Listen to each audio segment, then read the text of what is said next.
दोस्तों 1600s में east India company India में आई थी।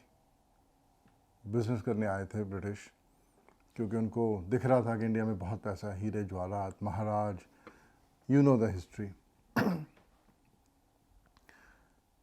वो जब आए उन्होंने काफ़ी साल ऑब्जर्व किया and in the early 1800s उनको ये आइडिया लग गया कि हम लोग जो वहाँ के रहने वाले हैं, हम लोग बड़े इमोशनल लोग हैं, और उनको एक दरार नज़र आई कि रिलीजन के बेस पे वो हमें तोड़ सकते हैं।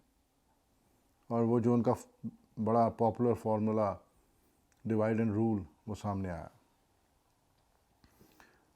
और क्या रूल किया उन्होंने साहब, आप ये समझ लो 1850 से लेकर 1947 तक 100 साल उन्होंने रूल किया। और जो उन्होंने जुल्म किए, जो लूटा, जो हीरे जवाहरात इंडिया से निकले, वो हम सबको मालूम है। मैं उसको एम्फसाइज नहीं कर रहा हूँ बिकॉज वो इतिहास के पन्नों में रिकॉर्डेड है। मैं ये कह रहा हूँ कि हम लोग ऐसे बेवकूफ़ क्यों बने। वो इसलिए बने कि हम बहुत इमोशनल लोग हैं, जज्बाती लोग हैं, बातों में आ गए। चलो आ गए तो आ गए, जो हुआ, लेकिन अभी तक हो रहा है। मैं उसके बारे में आपसे बात करना चाह रहा हूँ।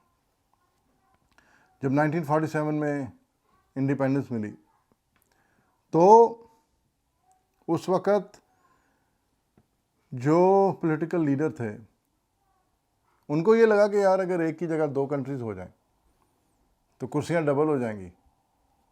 2 prime minister, 2 defence minister, 2 home minister, double number of member parliament. तो ये जो पॉलिटिकल लालच था उसकी वजह से बंटवारा हुआ। लाखों लोग मारे गए, आम लोग जिनका पॉलिटिक्स से कोई ताल्लुक़ नहीं, वो मारे गए। लेकिन पॉलिटिशियंस को उनकी कुर्सियां मिल गईं।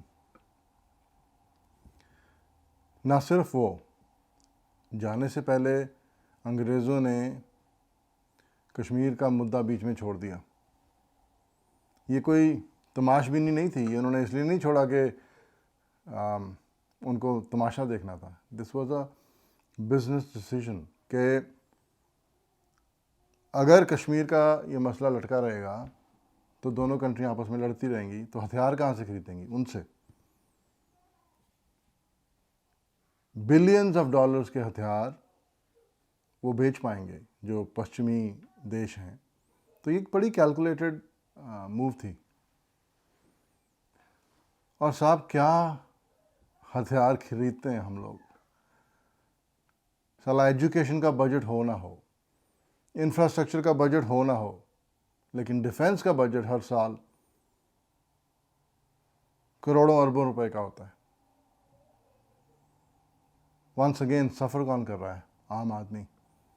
आम आदमी जिसके बच्चों को अच्छी एजुकेशन मिल सकती है, जिनको बेहतर सड़कें मिल सकती हैं गाँव में, जिनको बेहतर इलेक्ट्रिसिटी का नेटवर्क मिल सकता है, नहीं मिल पाता। क्यों? क्योंकि डिफेंस में lot of budget is allocated. दोस्तों ये पॉलिटिकल शिकंजा इतना स्ट्रांग है और इतना कॉम्प्लिकेटेड है कि हर आम आदमी इस बात को जानते हुए भी ये सोचता है कि यार हम क्या कर सकते हैं। लेकिन असलियत ये है कि दिलों में बहुत प्यार है। ये मैं आपको यकीन से बता रहा हूँ कि दिलों में बहुत प्यार है, क्योंकि मैं ये यहाँ पे देखता हूँ टोरंटो में हम लोग इंडिया से, पाकिस्तान, बांग्लादेश, श्रीलंका, नेपाल, जो भी उस सब कॉन्टिनेंट से है, हिंदू, सिख, मुस्लिम, क्रिश्चियन, बुद्धिस्ट, हम सब ना सिर्फ एक दूसरे से बहुत प्यार करते हैं यहाँ पे, बल्कि एक दूसरे की सपोर्ट करते हैं। और वो क्यों करते हैं? क्योंकि यहाँ पे किसी को हथियार नहीं बेचने हमें आपस में लड़ा के। यहाँ पे कोई एक्सटर्नल फैक्टर नहीं है जो हमें लड़ाने की कोशिश करता है। यहाँ पे किसी को कुर्सियाँ नहीं चाहिए हमें लड़ा के। तो दिलों में प्यार है दोस्तों। बहुत साल बेवकूफ़ बन लिए यार, 200-250 साल हो गए बेवकूफ़ बनते हुए। अब इनफ इज़ इनफ। अब एक काम करो, दिल से प्यार एक्सप्रेस करो जब आप किसी दूसरे को देखो, चाहे वो आपके मज़हब का है या नहीं, चाहे वो आपके देश का है या नहीं, लेकिन मिलो तो पहला reaction, the first default reaction should be of love, भाईचारे का रिएक्शन कि यार ये मेरी तरह ही है, इसकी फैमिली भी मेरी तरह ही है, हम लोगों ने बहुत शिकार बन लिया इस पॉलिटिकल एजेंडे का, अब और नहीं बनना। और आप देखोगे दोस्तों, ये फीलिंग, प्यार की ये फीलिंग जो आप यूनिवर्स में फेंकोगे, ये कई गुना मल्टीप्लाई होकर वापस आएगी। That is law of nature, that is law of Karma. आप इसको छोटी बात मत समझो। तो आप ये मत बोलो कि यार मेरे हाथ में क्या है, ये सब पॉलिटिकल गेम है। पॉलिटिकल गेम है यकीनन, लेकिन हमारे हाथ में ये है कि आज से प्यार फेंकना शुरू करो। और अगर आपको मेरी इस बात से अग्रीमेंट है, अगर आप मेरी बात से सहमत हो, तो प्लीज़ सब्सक्राइब करो और इसको प्रमोट करो, क्योंकि ये मैसेज बड़ा सेंसिटिव और बड़ा वैल्यूबल मैसेज हमने सब तक पहुंचाना है। इस चीज़ में अलगर्जी मत करना, वो 10 सेकंड इन्वेस्ट करो एंड सब्सक्राइब करो ताकि यूट्यूब इसको ज़्यादा प्रमोट करे। और ये फीलिंग हमने घर घर तक पहुंचानी है। और आप देखोगे चाहे 20 साल लग जाएं, क्योंकि हमें 200 साल लगे यहाँ तक पहुँचते हुए एक नेगेटिव डायरेक्शन में, तो अच्छी डायरेक्शन में पहुँचने में चाहे 20 साल लग जाएं, लेकिन जब हमारे बच्चे बड़े होंगे तो आप देखोगे उस रीजन में, इंडियन सब कॉन्टिनेंट में पीस होगा, प्यार होगा और बहुत प्रोग्रेस होगी। तो चलिए अगले वीडियो में फिर आपसे बात करता हूँ।